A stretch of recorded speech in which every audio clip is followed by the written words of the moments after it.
Hello and welcome to our YouTube channel Omega Classes. दोस्तों, आज के वीडियो में हम देखेंगे क्लास 12 के मैग्नेटिक मटेरियल चैप्टर का हाइस्टेरेसिस नाम का टॉपिक।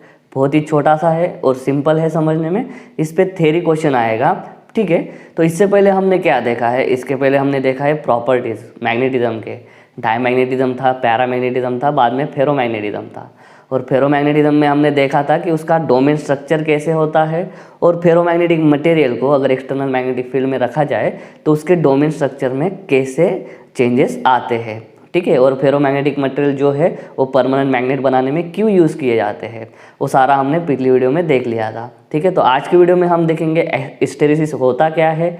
एक ग्राफ होगा, उस ग्राफ को हम अच्छे से समझ लेंगे। उसके लिए आपको पिछले वीडियोस का हेल्प लगेगा। पिछले वीडियोस अगर आपने देखे नहीं तो उसे ज़रूर देखना, मैं उनका लिंक डिस्क्रिप्शन में दे दूंगा। तो चलिए आज स्टार्ट करते हैं हम हिस्टेरेसिस, ठीक है। तो देखना, पिछले वीडियो में हमने देखा था कि अगर कोई फेरोमैग्नेटिक मटेरियल है, ठीक है, उसका अंदर का डोमेन स्ट्रक्चर कैसे होता है कि उसके अंदर होता है अलग अलग डोमेन्स होते हैं, रीजन्स होते हैं, जिनके जो मैग्नेटिक एक्सिस होती है उनकी डायरेक्शन अलग अलग हो सकती है। सही है, इस तरह से कुछ भी हो सकता है। इनका नेट मैग्नेटिक डायपोल मोमेंट 0 होता है, लेकिन जब हम इनको एक्सटर्नल मैग्नेटिक फील्ड में रख देते हैं, मान लो एक्सटर्नल मैग्नेटिक फील्ड का डायरेक्शन ये रहा, तो क्या होता है, धीरे धीरे जैसे जैसे हम स्ट्रेंथ बढ़ाते जाएंगे, हर एक मैग्नेटिक डायपोल मोमेंट, हर एक मैग्नेटिक एक्सिस इस डायरेक्शन में आ जाएगा। जो वाली डायरेक्शन किसकी है, हमारी एक्सटर्नल अप्लाइड मैग्नेटिक फील्ड की है, ठीक है। और जैसे ही हम निकाल देते हैं एक्सटर्नल मैग्नेटिक फील्ड, हम निकाल देते हैं तो डोमेन स्ट्रक्चर थोड़ा चेंज हो जाता है, ज़्यादा नहीं होता, ठीक है। डोमेन स्ट्रक्चर जो है वो थोड़ा चेंज हो जाता है, ज़्यादा नहीं होगा, ठीक है। ये ऐसा हो जाएगा, कुछ ऐसा हो जाएगा। फिर भी जो हमारी मैग्नेटिक फील्ड थी उस डायरेक्शन वाला, भले ही उसको हम निकाल दें, फिर भी उस डायरेक्शन वाला जो मैग्नेटिक डायपोल मोमेंट है या फिर एटॉमिक मैग्नेटिक मोमेंट है या फिर मैग्नेटिक एक्सिस की डायरेक्शन है, वो एज इट इज होती है। फिर से डोमेन स्ट्रक्चर ऐसे नहीं बनता है। उसी लिए क्या होता है, जो फेरोमैग्नेटिक मटेरियल्स होते हैं उनमें कुछ तो मैग्नेटिज्म रह जाता है, और उन्हीं प्रॉपर्टी की वजह से फेरोमैग्नेटिक मटेरियल से हम क्या बना सकते हैं, परमानेंट मैग्नेट्स भी बना सकते हैं, ठीक है। तो ये वाला जो प्रॉपर्टी है ये बहुत हमें ज़रूर लगने वाला है। डोमेन स्ट्रक्चर का स्टडी हमें हिस्टेरेसिस लूप को समझने में ज़्यादा हेल्प करने वाला है, ठीक है। तो हम इसमें क्या करने वाले हैं मैं बता देता हूँ। एक फेरोमैग्नेटिक मटेरियल लेंगे और उसके अंदर हम क्या करेंगे, उसको एक स्ट्रॉन्ग एक्सटर्नल मैग्नेटिक फील्ड में रखेंगे ताकि उसके अंदर क्या भर सके, हम मैग्नेटिज्म की प्रॉपर्टी भर सके। मतलब उसका कन्वर्शन, हम उस फेरोमैग्नेटिक मटेरियल का कन्वर्शन करेंगे उसका मैग्नेट में। क्या, कैसे करेंगे, उसके अंदर मैग्नेटिज्म भर के। ये हमने पढ़ा था मैग्नेटाइजेशन एंड मैग्नेटिक इंटेंसिटी नाम के टॉपिक में, ठीक है। हम क्या करेंगे, एक फेरोमैग्नेटिक मटेरियल लेंगे, ठीक है, और उस फेरोमैग्नेटिक मटेरियल को सोलेनॉइड के अंदर रखा जाता है और उस सोलेनॉइड के अंदर से करंट पास करते हैं। जैसे ही करंट पास होगा, आई करंट, मान लो ये नंबर ऑफ लूप है n, नंबर ऑफ टर्न्स बोलते हैं इनको। नंबर ऑफ टर्न्स अगर n है तो टोटल करंट फ्लो होगा ni, और इसी को हम बोलते हैं h, मैग्नेटिक इंटेंसिटी। अगर आपने मैग्नेटाइजेशन एंड मैग्नेटिक इंटेंसिटी वाला वीडियो देखा है तो आपको समझ में आ जाएगा कि ni is equal to h होता है, और h only denotes external magnetic field, ठीक है। और ये जो फेरोमैग्नेटिक मटेरियल है इसका कुछ तो ससेप्टिबिलिटी का वैल्यू होगा। ससेप्टिबिलिटी मतलब क्या, permission to get magnetism inside that body और ऑब्जेक्ट। तो ये जो फेरोमैग्नेटिक मटेरियल है उसका कुछ ना कुछ ससेप्टिबिलिटी होगा।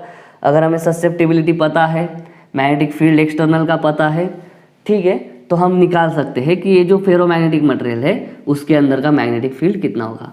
B is for the total magnetic field inside that material, और मटेरियल कौन सा है, फेरोमैग्नेटिक। फेरोमैग्नेटिक मटेरियल में क्या होता है, जो टोटल मैग्नेटिक फील्ड होता है वो होता है μ0 H + m। ये सारा हम देख चुके हैं। H stands for magnetic intensity and m for magnetization of the material, ठीक है। ये जो मटेरियल है उसका मैग्नेटाइजेशन होता है, ठीक है।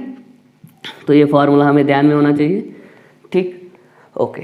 तो अभी देखो हम क्या करेंगे, एक फेरोमैग्नेटिक मटेरियल लेंगे, उसको मैग्नेटाइज करेंगे और वापस डीमैग्नेटाइज भी करेंगे, ठीक है। उसका मैग्नेटाइजेशन प्रोसेस भी हम पढ़ेंगे और डीमैग्नेटाइजेशन प्रोसेस भी हम पढ़ेंगे। उसके बाद में हम स्टडी करेंगे क्या ये जो H है एक्सटर्नल मैग्नेटिक फील्ड का मैग्नेटिक इंटेंसिटी, और हमारा ये जो B है, B मतलब क्या, जो हमारे मटेरियल के अंदर प्रोड्यूस होगा वो मैग्नेटिक फील्ड, ठीक है। उन दोनों का हम ग्राफ स्टडी करेंगे, उनका एक दूसरे के वर्सेस वाला। हम क्या करेंगे y एक्सिस पे ना, y एक्सिस पे हम B को रखेंगे और x एक्सिस पे हम रखेंगे H को। और शुरुआत करेंगे शुरू से। पहले क्या होगा, ये जो फेरोमैग्नेटिक मटेरियल है, ये फेरोमैग्नेटिक मटेरियल होगा अनमैग्नेटाइज्ड स्टेट में। अनमैग्नेटाइज्ड स्टेट में मतलब ये सोलेनॉइड के अंदर भी नहीं है, हमने उसको सोलेनॉइड के बाहर रख दिया है, ठीक है। तो इसका मतलब क्या होगा, स्टार्टिंग में H 0 होगा और उसकी वजह से B भी क्या होगा, 0 होगा। फेरोमैग्नेटिक मटेरियल के अंदर कुछ मैग्नेटिक फील्ड है नहीं, अभी उसके अंदर का डोमेन स्ट्रक्चर ऐसा है, नेट मैग्नेटिक डायपोल मोमेंट 0 है, तो नेट मैग्नेटिक फील्ड उसके अंदर का भी क्या है, 0 है। उसके पास ससेप्टिबिलिटी कुछ ना कुछ होगा, ठीक है। तो पहला जो स्टेट है वो है अनमैग्नेटाइज्ड स्टेट, उसको नाम दे देते हैं, ओरिजिन से स्टार्ट होगा हमारा, ठीक है। अभी हम क्या करेंगे उस फेरोमैग्नेटिक मटेरियल को एक एक्सटर्नल मैग्नेटिक फील्ड के अंदर रखेंगे, और एक्सटर्नल स्ट्रांग मैग्नेटिक फील्ड हम कैसे प्रोड्यूस करते हैं, तो सोलेनॉइड यूज़ करेंगे। फेरोमैग्नेटिक मटेरियल को इसके अंदर रखेंगे सोलेनॉइड के अंदर, और धीरे से हम क्या स्टार्ट करेंगे, करंट पास करना चालू कर देंगे। करंट पास जैसे ही होगा पॉजिटिव टू नेगेटिव इस सोलेनॉइड के अंदर से, H = Ni हमें क्या मिल जाएगा, intensity of external magnetic field, ठीक है। तो उसको बोलते हैं मैग्नेटिक इंटेंसिटी। जैसे जैसे हम करंट बढ़ाते जाएंगे वैसे वैसे क्या होगा, H बढ़ते जाएगा। जैसे जैसे H बढ़ते जाएगा M कुछ ना कुछ होगा मैग्नेटिक इसका मटेरियल का, B भी क्या होगा, बढ़ते जाएगा। तो हमें समझ में आ गया, जैसे जैसे मैग्नेटिक इंटेंसिटी बढ़ेगा आपका क्या होगा, B भी बढ़ेगा। B is intensity of the magnetic field which is produced inside this ferromagnetic material. दूसरे बुक में इसको बोला जाता है intensity of magnetization. Intensity of magnetization में क्या है, मतलब इसके अंदर जो मैग्नेटिज्म प्रोड्यूस हुआ वो कितना स्ट्रांग प्रोड्यूस हुआ वो मेजर करना, मतलब क्या, इसके अंदर का इंटेंसिटी ऑफ मैग्नेटाइजेशन मेजर करना। दोनों बात एक ही है। B मतलब इसके अंदर का मैग्नेटिज्म बताओ या मैग्नेटिक इंटेंसिटी बताओ इस फेरोमैग्नेटिक मटेरियल के अंदर प्रोड्यूस हुई हुई, ठीक है। तो जैसे जैसे हम करंट बढ़ाएंगे, इसका मतलब क्या, जैसे जैसे हम H बढ़ाते जाएंगे वैसे वैसे क्या होगा, जो मैग्नेटाइजेशन इंटेंसिटी है या फिर जो मैग्नेटिज्म इंड्यूस हो रहा है फेरोमैग्नेटिक मटेरियल के अंदर वो भी बढ़ते जाएगा। तब तक बढ़ते जाएगा जब तक पॉइंट A ना मिल जाए, जब तक पॉइंट A ना मिल जाए। A पॉइंट पे क्या होगा, A पॉइंट पे ये जो फेरोमैग्नेटिक मटेरियल है इसका एक स्टेट रीच हो जाएगा जिसको हम बोलते हैं सैचुरेशन मैग्नेटाइजेशन। अभी सैचुरेशन मैग्नेटाइजेशन क्या होता है, सैचुरेशन मैग्नेटाइजेशन मतलब अभी बाल्टी भर चुकी है ऊपर से आप कितना भी पानी डालो बाल्टी उसको अपने अंदर नहीं समा सकती। समझ में आ गया। इसके अंदर जितना मैग्नेटाइजेशन उसके अंदर भर सकता था उसने उतना भर लिया है। अभी आप कितना भी H बढ़ा लो, कितना भी आप करंट बढ़ा लो, करंट की वजह से कितना भी आप मैग्नेटिक इंटेंसिटी बढ़ा लो, इसके अंदर का मैग्नेटिक फील्ड नहीं बढ़ने वाला है, वो सैचुरेट हो गया है, बाल्टी भर चुकी है। आप कितना भी ऊपर से पानी डालो अभी बाल्टी के अंदर पानी नहीं जाने वाला था क्योंकि वो भी फुल हो चुकी है। वैसे ही इसके अंदर जितना मैग्नेटिज्म भर सकते थे, जितना मैग्नेटिक इंटेंसिटी इसके अंदर ला सकते थे, जितना स्ट्रांग उसको हम बना सकते थे उतना हमने उसको बना दिया है, और ज़्यादा मैग्नेटिज्म वो अपने अंदर नहीं ले सकता। ठीक है, तो उसको बोलते हैं हम saturation magnetization. Even if we will increase the magnetic intensity it will not help in increasing the magnetization of the material. कुछ नहीं होगा, कुछ फ़ायदा नहीं होगा, वेस्ट होगा। ठीक है, हमारा करंट वगैरह सब वेस्ट हो जाएगा, कुछ काम में नहीं आएगा क्योंकि अभी इसमें कुछ ज़्यादा मैग्नेटिज्म भरने नहीं वाला है, ये सैचुरेशन स्टेट में आ गया है। ठीक है, तो अभी हम उल्टा सोचेंगे। ये हो गया कंप्लीटली मैग्नेटाइज स्टेट में, ए पे क्या होगा, वो कंप्लीटली मैग्नेटाइज हो गया, बहुत सारा मैग्नेटिज्म उसमें अभी भर गया, उससे ज़्यादा मैग्नेटिज्म हम नहीं भर सकते। अभी हम क्या करेंगे, इसको डीमैग्नेटाइज करने का कोशिश करेंगे। ठीक है, डीमैग्नेटाइज कैसे करेंगे, सिंपल है, H को कम करेंगे मतलब I को कम करेंगे। I जैसे जैसे कम होगा H वैसे वैसे कम होगा। H जैसे जैसे कम होगा हमें लगेगा कि B जो है B सेम पाथ फॉलो करेगा नीचे के साइड, रिवर्स साइड। वही हम गलत हो जाते हैं। जो B है मतलब जो इसके अंदर का मैग्नेटिक फील्ड है वो भी रिड्यूस होगा। वो ऐसा नहीं है कि वो रिड्यूस नहीं होगा, वो रिड्यूस होगा, लेकिन वो जैसे जैसे हम एज कम करेंगे वैसे वैसे यही सिमिलर पाथ वो फॉलो नहीं करने वाला, वो अलग पाथ फॉलो करेगा। ठीक है, this change is not reversible, reversible graph नहीं बनेगा। हमें मालूम है जैसे जैसे एज बढ़ता है बी बढ़ेगा, जैसे जैसे एज कम होगा वैसे ही बी कम होना चाहिए, लेकिन वैसे नहीं होता है। जैसे जैसे आप एच कम करोगे, जैसे जैसे आप मैग्नेटिक इंटेंसिटी कम करोगे, बी कम होगा, लेकिन वो अलग पाथ लेता है, वो दूसरे पाथ से कम होता है। ये पहली पाथ जो है ये बढ़ने वाली पाथ है, और ये जो मैं दूसरी पाथ ड्रॉ कर रहा हूँ वो है कम होने वाली पाथ। ठीक है तो जैसे जैसे मैग्नेटिक इंटेंसिटी कम करेंगे, मैग्नेटिक फील्ड जो है मटेरियल के अंदर का वो भी कम होते जाएगा। But when H is zero B is not zero. जब हम इस H को जीरो कर देंगे, मतलब करंट फ्लो करना हम बंद कर देंगे, करंट जीरो हो जाएगा, H भी जीरो हो जाएगा, तब हमें लगेगा कि ये B भी जीरो हो जाना चाहिए, लेकिन वैसे नहीं होता है। ये B जीरो नहीं होता है, B के अंदर अभी भी कुछ ना कुछ मैग्नेटिज्म बाकी है। इस पॉइंट को मैं नाम दूंगा B। भले ही हमने एक्सटर्नल मैग्नेटिक फील्ड, जो एक्सटर्नल मैग्नेटिक इंटेंसिटी है, उसको भले ही हमने जीरो कर दिया है, लेकिन अभी भी जो हमारा फेरोमैग्नेटिक मटेरियल है उसके अंदर कुछ ना कुछ मैग्नेटिक फील्ड बची हुई है। वो क्यों बची हुई है? क्योंकि हमें मालूम है कि डोमेन स्ट्रक्चर वापस हम तुरंत रिवर्स नहीं कर सकते। भले ही हम मैग्नेटिक फील्ड जीरो कर दे, एक्सटर्नल मैग्नेटिक फील्ड को हम जीरो कर दे, डोमेन स्ट्रक्चर फिर से ऐसे नहीं बनेंगे अपने आप। ठीक है, कुछ ना कुछ मैग्नेटिज्म फेरोमैग्नेटिक मटेरियल के अंदर बचा रहता है, और वो मैग्नेटिज्म कितना है? वो मैग्नेटिज्म इतना है, ओ से लेके बी तक इतना जो है, इसको बोलते हैं ओ बी को बोलते हैं रेसिड्यूअल मैग्नेटिज्म। इसको बोलते हैं रेसिड्यूअल मैग्नेटिज्म। रेसिड्यूअल मैग्नेटिज्म मतलब क्या? उतना उसमें बाकी है, उतना उसमें रेसिड्यूअल है, उतना मैग्नेटिज्म उसके अंदर रिसाइड कर रहा है। भले ही एक्सटर्नल मैग्नेटिक फील्ड जीरो हो जाए, फिर भी हमारे मैग्नेटिक मटेरियल के अंदर इतना है। तो ये जो है बी पॉइंट तक को बोलते हैं हम retentivity, retentivity of ferromagnetic material. अभी रिटेंटिविटी ऑफ फेरोमैग्नेटिक मटेरियल क्या? उसने उतना जितना मैग्नेटिज्म उसमें भरा था, ठीक है, स्टार्टिंग में, उसमें से कुछ मैग्नेटिज्म कम हो गया। जैसे जैसे हमने H कम कर दिया, मैग्नेटिक इंटेंसिटी कम कर दिया एक्सटर्नल फील्ड का, वैसे वैसे जो मटेरियल के अंदर का मैग्नेटिक फील्ड था वो भी कम हो गया।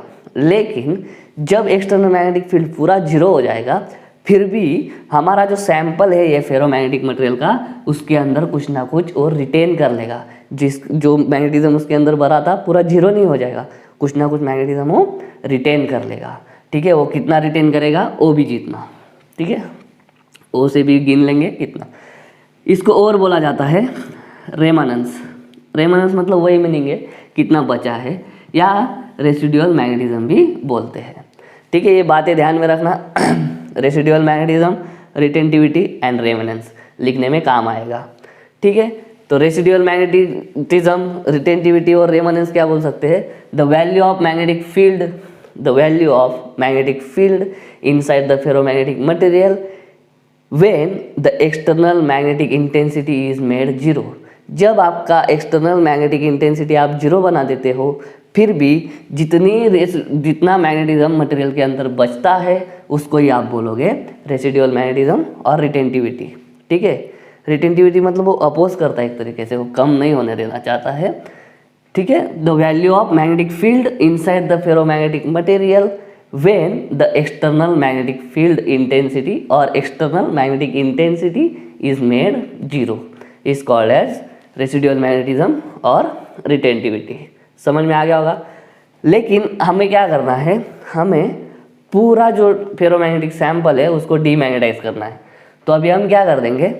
करंट फ्लो उल्टा कर देंगे, उल्टे साइड में मैग्नेटिक इंटेंसिटी बताएंगे। मतलब क्या? अभी ऐसा कर देंगे, पोलैरिटी चेंज कर देंगे। ठीक है, तो पोलैरिटी चेंज करेंगे, नेगेटिव साइड में करंट बढ़ेगा, तो एच भी जो है उसको हम नेगेटिव साइड में बढ़ाएंगे, क्योंकि वो वेक्टर क्वांटिटी है। ठीक है, तो वेक्टर क्वांटिटी है तो नेगेटिव साइड में बढ़ाएंगे। निगेटिव साइड में ये जैसे जैसे बढ़ता जाएगा, अब क्या होगा, अब ये जो हमारा है क्या बोलते हैं इसको, मैग्नेटिक फील्ड है मटेरियल के अंदर का, वो क्या हो जाएगा, जीरो हो जाएगा। वो क्या हो जाएगा, जीरो, क्योंकि अभी हमने निगेटिव साइड में बढ़ाया। निगेटिव साइड में बढ़ाया तो धीरे धीरे मैग्नेटिज्म कम होगा, और मैग्नेटिज्म कम होके फाइनली इस पॉइंट पे, इस पॉइंट को मैं नाम दे देता हूँ सी पॉइंट पे जाके मटेरियल का अंदर का मैग्नेटिज्म पूरा वैनिश हो जाएगा। मतलब धीरे धीरे क्या होगा, जो ऐसा बचा था किस पॉइंट पे, बी पॉइंट पे ये वाली हालत थी, ठीक है, तो सी वाले पॉइंट पे तुरंत ये हालत हो जाएगी। ए पॉइंट पे ये वाली हालत है। ए पॉइंट पे क्या हो गया, जितने भी मैग्नेटिक एक्सिस थे सारे अपने एक्सटर्नल मैग्नेटिक फील्ड की लाइन में अलाइन हो गए। अभी एक्सटर्नल मैग्नेटिक फील्ड जो है और कुछ काम करने को है नहीं उसको, तो ये वाली जो स्टेट है इसको बोलते हैं सैचुरेशन मैग्नेटाइजेशन। इसके आगे और सीधे करने के लिए मैग्नेटिक एक्सिस है नहीं, तो एक्सटर्नल मैग्नेटिक फील्ड किसको सीधा करेगी, किसी को नहीं, हो गया सैचुरेशन मैग्नेटाइजेशन आ गया। बाद में धीरे धीरे मैग्नेटिज्म कम कम होते जाएगा। जब भी मैग्नेटिक इंटेंसिटी जीरो कर देंगे फिर भी हमारा डोमेन स्ट्रक्चर ऐसा रहेगा, ठीक है। लेकिन जैसे ही हम जो मैग्नेटिक इंटेंसिटी है एक्सटर्नल फील्ड की उसको निगेटिव डायरेक्शन में बढ़ाएंगे, तो निगेटिव डायरेक्शन में बढ़ाते बढ़ाते फाइनली एक पॉइंट आ जाएगा सी, तो उस पॉइंट पे क्या होगा, मैग्नेटिज्म, इसके अंदर का मैग्नेटिक फील्ड, ठीक है, या इसके अंदर का मैग्नेटाइजेशन इंटेंसिटी, ठीक है, वो क्या हो जाएगी, जीरो हो जाएगी। तो देखो जीरो करने के लिए इसको जो एच है, एच को कुछ निगेटिव डायरेक्शन में अप्लाई करना पड़ा। तो वो जो सी पॉइंट है इसी को बोलते कोएर्सिविटी, ठीक है। कोएर्सिविटी मतलब क्या, कोएर्सिविटी मतलब अपोजिशन, ठीक है, कि जो फेरोमैग्नेटिक मटेरियल है वो अपने अंदर का जो मैग्नेटिज्म है उसको लूज नहीं होने देता है, वो अपोज करता है। तो उसको मैग्नेटिज्म लूज कराने के लिए निगेटिव डायरेक्शन में कितना मैग्नेटिक इंटेंसिटी हमें अप्लाई करना पड़ा, उस मैग्नेटिक इंटेंसिटी का वैल्यू मतलब है उस फेरोमैग्नेटिक मटेरियल का कोएर्सिविटी। और ये जो है रेसिडुअल मैग्नेटिज्म, रिटेंटिविटी और रेमनेंस, ये भी किसी के होंगे प्रॉपर्टी, अलग अलग फेरोमैग्नेटिक मटेरियल की अलग अलग होगी। तो कोएर्सिविटी की डेफिनेशन क्या लिखोगे, द वैल्यू ऑफ एच, और वो भी कौन सी value, negative value of H for which the magnetic field inside the ferromagnetic material becomes zero, और magnetization intensity inside the ferromagnetic material becomes zero. ऐसी कौन सी वैल्यू है निगेटिव वैल्यू एच की, मतलब मैग्नेटिक इंटेंसिटी की, कि जिस वैल्यू पे हमारा मैग्नेटिज्म क्या हो जाएगा, मटेरियल का, फेरोमैग्नेटिक मटेरियल का मैग्नेटिज्म जीरो हो जाएगा, वो वैल्यू मतलब कोएर्सिविटी, ठीक है। अभी क्या हो गया, इसको बोल देंगे हम एच जीरो। एच जीरो मतलब ऐसी वैल्यू जिस पे क्या हो जाएगा, ए अचीव हो जाएगा सैचुरेशन मैग्नेटाइजेशन। तो अभी क्या होगा, अभी हमने कंटिन्यू कर दिया, क्या, जो मैग्नेटाइजेशन जो मैग्नेटिक इंटेंसिटी हम बढ़ा रहे थे निगेटिव डायरेक्शन में, डीमैग्नेटाइज होने के बाद भी उसको बढ़ाते गए, तो ये पॉइंट आ गया, ठीक है, ये पॉइंट आ गया, जिस पॉइंट को मैं बोलूँगा डी। इसके अंदर जैसे जैसे हम अभी निगेटिव मैग्नेटिक इंटेंसिटी का डायरेक्शन ला रहे हैं, वैसे अंदर इसके अंदर जो है मैग्नेटिक फील्ड प्रोड्यूस होने लग जाएंगी। मैग्नेटिक फील्ड अभी ऐसी प्रोड्यूस होगी जब हम पॉजिटिव डायरेक्शन से करंट फ्लो करा रहे थे, ठीक है, तो जब हम एच लगा रहे थे वो पॉजिटिव डायरेक्शन में थी, तो पॉजिटिव डायरेक्शन में हमें मैग्नेटाइजेशन मिला, सैचुरेशन। अभी हमें मैग्नेटाइजेशन सैचुरेशन मिलेगा निगेटिव साइड में, इसको बोलेंगे निगेटिव मैग्नेटाइजेशन सैचुरेशन। ये हमें कैसे पता चलेगा कि अभी जो सैचुरेशन आया है निगेटिव आया है या पॉजिटिव आया है, तो हम रेफरेंस मान लेंगे। पहले जब करंट हम ऐसा प्रॉपर फ्लो कराते थे, पहले करंट का डायरेक्शन अगर पॉजिटिव मान लेंगे इस डायरेक्शन में, ठीक है, क्लॉकवाइज मान लेंगे, तो क्या होगा, ये जो फेरोमैग्नेटिक मटेरियल है इसके पास हम बार मैग्नेट लेके जाएंगे नॉर, ठीक है। मान लो शुरू में ये जो इलेक्ट्रोमैग्नेट बन रहा है ये इसको शुरू में क्या कर रहा है, रिपेल कर रहा है, ठीक है, वो हम कंडीशन नोट कर लेंगे कि रिपेल कर रहा है, ठीक है। सैचुरेशन मैग्नेटाइजेशन आने तक धीरे धीरे करते जाएंगे, जैसे जैसे कम होते जाएगा, यहाँ पे जैसे ही सैचुराइजेशन मैग्नेटाइजेशन आ गया निगेटिव डायरेक्शन में, तो हम क्या करेंगे, वापस नॉर्थ पोल लेके जाएंगे। अभी ये वाला जो पहले करंट की डायरेक्शन की वजह से पहले इसको अट्रैक्ट कर रहा था, पहले इसको रिपेल कर रहा था, अभी क्या करने लग जाएगा, अट्रैक्शन। तो अभी समझ जाने का कि जो पहले फील्ड इसमें प्रोड्यूस हो रही थी वो रिपल्शन वाली थी, अभी जो प्रोड्यूस हो रही है वो अट्रैक्शन वाली है, मतलब कुछ ना कुछ चेंज हुआ है। ठीक है, रिपल्शन और अट्रैक्शन में फोर्स लगेगा, मैग्नेटिक फोर्स ही है, लेकिन रिपल्शन अट्रैक्शन क्या है, डायरेक्शन। वो कैसे चेंज हुई, क्योंकि अपन ने कलर जो पोलैरिटी है बैटरी का वो चेंज कर दिया, उसकी वजह से एच चेंज हो गया। पहले पॉजिटिव में था, अभी निगेटिव में है, तो पहले अट्रैक्ट है रिपल करता होगा, बाद में उसका अपोजिट करेगा। ठीक है, उस तरह से हम चेक कर सकते हैं। तो डी पे हमको सैचुरेशन मैग्नेटाइजेशन आ गया और उसके लिए निगेटिव वैल्यू है मान लो -H0। ठीक है, तो वापस क्या होगा, इसके अंदर अभी पूरा भर चुका है, पूरा अभी क्या भर चुका है, मैग्नेटिज्म। वापस ए स्टेट आ गया, जो ए और डी स्टेट है दोनों सेम है। ठीक है, मतलब डी में कुछ ऐसा होगा, ठीक है, डी में ऐसा उल्टा होगा। ठीक, उसके बाद में क्या करेंगे हम, उसके बाद में वापस जीरो करने का प्रयास करेंगे, लेकिन होगा नहीं, ये वाला स्टेट कुछ ना कुछ रह जाएगा। तो ये वाला वापस होगा हमारा सी के जैसा, इसको मैं नाम दे देता हूँ ई। सी और ई दोनों क्या लगेंगे, सी और ई दोनों सेम। एक मिनट, ये सी है, सॉरी, बी और ई दोनों क्या लगेंगे, सेम। जैसे जैसे मैग्नेटिक फील्ड हम कम कम करते जाएंगे एक्सटर्नल, वैसे अंदर इसके अंदर का मैग्नेटाइजेशन भी धीरे धीरे लूज होने लग जाएगा। लेकिन जैसे ही हम निगेटिव डायरेक्शन का एच जीरो कर देंगे, मतलब करंट जीरो कर देंगे, फिर भी हमारा निगेटिव जो मैग्नेटिक फील्ड बना हुआ है मटेरियल के अंदर वो जीरो नहीं होगा। अभी क्या होगा, अभी थोड़ा उल्टा हो जाएगा, ई के लिए थोड़ा ऐसा होगा। ठीक है, इस डायरेक्शन में, क्योंकि अभी ये डायरेक्शन बता रहे ना हम, एक्सटर्नल फील्ड की डायरेक्शन चेंज कर रहे तो उस तरह से ही होगा। ठीक है, बाद में हम क्या करेंगे, बाद में हम और निगेटिव डायरेक्शन में, सॉरी, अभी हम क्या करेंगे, पॉजिटिव डायरेक्शन में बढ़ाएंगे। अभी हम जो मैग्नेटिक इंटेंसिटी है वो पॉजिटिव डायरेक्शन में बढ़ाएंगे, मतलब वापस क्या करेंगे, पोलैरिटी चेंज कर देंगे जैसी पहले केस में थी। तो ये जो निगेटिव मैग्नेटाइजेशन है वो धीरे धीरे जीरो जीरो जीरो हो जाएगा। ठीक है, ये जीरो हो गया, इसको मैं बोल दूँ एफ पॉइंट। एफ पॉइंट पे क्या होगा, वापस कोएर्सिविटी बोल देंगे उसको, किसका, फेरोमैग्नेटिक मटेरियल का। फेरोमैग्नेटिक मटेरियल का कोएर्सिविटी हो गया, वापस पॉजिटिव डायरेक्शन में जैसे जैसे बढ़ेगा ये वापस आ गया ए पॉइंट। तो ये एक लूप बन जाता है। ये हमने स्टडी किया, फेरोमैग्नेटाइजेशन मैग्नेटिक मटेरियल को मैग्नेटाइज किया और उसके बाद में डीमैग्नेटाइज का पूरा प्रोसेस हमने देखा। ठीक है, तो ये प्रोसेस को स्टडी करते वक्त एच और बी का एक ग्राफ बनाएंगे तो इस तरह का लूप बन जाता है। इस तरह के लूप को हम बोलते हैं हिस्टेरिसिस लूप। ठीक है, तो हिस्टेरिसिस क्या है, हमारा जो बी है ना, जो मैग्नेटाइजेशन इंटेंसिटी है या फिर magnetic intensity of the ferromagnetic material, वो क्या है, जरा सा एच के पीछे होता है। जब ये मैक्सिमम है तो बी भी मैक्सिमम है, लेकिन उसके बाद में रिटर्न होते वक्त जब ये जीरो हो जाता है तब बी जीरो नहीं होता है, जीरो होने में टाइम लेता है, मतलब B lags behind H, B lags behind H. जो मैग्नेटिक मटेरियल का फील्ड है, मैग्नेटिक फील्ड उसके अंदर बना हुआ, it lags behind the magnetic intensity. ठीक है, this concept is called hysteresis, और ये लूप बताता है हमें, इस लूप को हम बोलते हैं हिस्टेरिसिस लूप।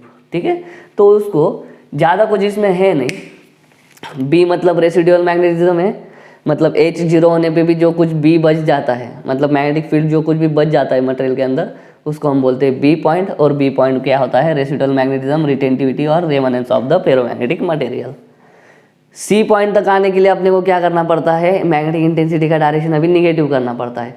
तो ऐसी value of negative magnetic intensity कि जिस वैल्यू पे हमारे मटेरियल का अंदर का मैग्नेटिज्म जीरो हो जाता है, उसको बोलते हैं कोएर्सिविटी। ठीक है, बाद में हमने निगेटिव साइड में जो मैग्नेटिक इंटेंसिटी प्रोड्यूस की है उसको जैसे जैसे बढ़ाते जाएंगे हमको निगेटिव साइड में सैचुरेशन मिल जाएगा। निगेटिव साइड में सैचुरेशन मिल जाएगा मतलब उसके आगे हम और मैग्नेटिज्म डाल नहीं सकते। फिर से उसको जीरो करने का ट्राई करेंगे तो पॉजिटिव डायरेक्शन में लगाएंगे, पॉजिटिव डायरेक्शन में लगाएंगे तो वापस एक पॉइंट पे क्या हो जाएगा, जीरो आ जाएगा, क्या, एच जीरो। ठीक है, एच जीरो आ जाएगा, फिर भी हमारा क्या है, जो मैग्नेटिज्म इसके अंदर भरा है वो फिर से जीरो नहीं होगा, एच जीरो हो गया। तब उसको वापस जीरो करने के लिए हम क्या करेंगे, सॉरी यहाँ से हम क्या करेंगे, जो निगेटिव इंटेंसिटी है वो निगेटिव इंटेंसिटी धीरे धीरे धीरे धीरे कम कम करते जाएंगे। ठीक है, मतलब करंट कम करते जाएंगे, उल्टे डायरेक्शन वाला करंट कम करते जाएंगे। तो यहाँ पे इस पॉइंट पे हमारा उल्टा जो मैग्नेटिक इंटेंसिटी है वो जीरो हो जाएगा, लेकिन उल्टा मैग्नेटिक फील्ड जो है या फिर उल्टा मैग्नेटाइजेशन इंटेंसिटी जो है मटेरियल के अंदर का वो यहाँ पे जीरो नहीं होगा। ये भी रेसिडुअल मैग्नेटिज्म है। जीरो करने के लिए अभी हम क्या कर देंगे, पोलैरिटी रिवर्स कर देंगे, वापस पॉजिटिव। पॉजिटिव को बढ़ाते जाओ, एक पॉइंट पे क्या हो जाएगा, वापस मैग्नेटिज्म जीरो आ जाएगा, और वापस पॉजिटिव मैग्नेटिक फील्ड बढ़ाते गए हम, मैग्नेटिक इंटेंसिटी वापस ही आ जाएगा। तो ये लूप चलता ही रहेगा, चलता ही रहेगा, चलता ही रहेगा। इसको बोलते हैं हिस्टेरिसिस लूप। उम्मीद करता हूँ आपको समझ में आ गया होगा। छोटी छोटी डिटेल्स थी, आपको क्या करना है, ग्राफ ढंग से याद रखना है, एक बार पढ़ना है शांति से। उम्मीद करता हूँ आज का वीडियो आपको समझ में आ गया होगा। अगर ऐसा है तो वीडियो को लाइक करो, वीडियो को शेयर करो, चैनल को सब्सक्राइब कर देना। मिलता हूँ नेक्स्ट वीडियो में, तब तक के लिए जय हिंद।